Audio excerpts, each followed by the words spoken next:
In this video, I want to describe two new selectors that don't fit conveniently with any others, the general sibling combinator and the root pseudo class. The general sibling combinator affects all elements of a specified type that are siblings of and follow another specified type. Now that might sound a little bit difficult to understand, but this is what the general sibling combinator looks like.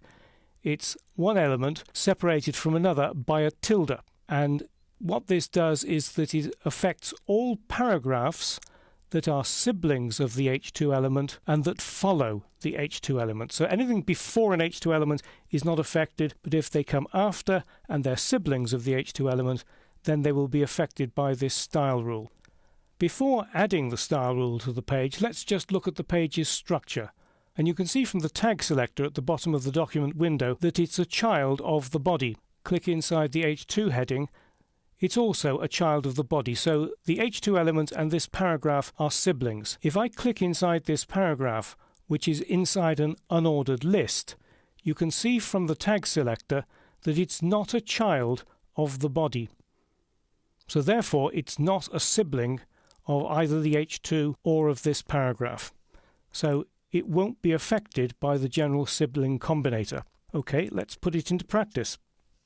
Open the style sheet and I'll go down to the bottom, H2 tilde P. You don't have to have the space there, but I think it makes it easier to read.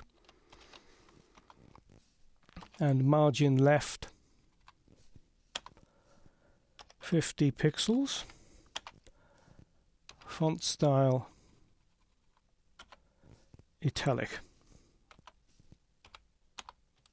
Refresh live view. You can see that that paragraph which follows the H2 heading has been affected. These paragraphs inside the unordered list have not been affected. But this paragraph, which is also a sibling of the H2 heading, has been affected, as has this one.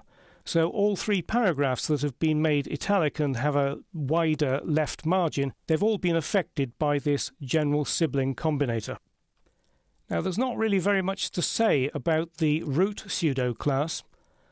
It's mainly used for styling XML documents. It selects the root element of the document, and in HTML that's always the HTML element. So it doesn't have really very much of a practical use within HTML pages, but I've included it because it's part of the CSS3 selectors module, and so I want it to be complete.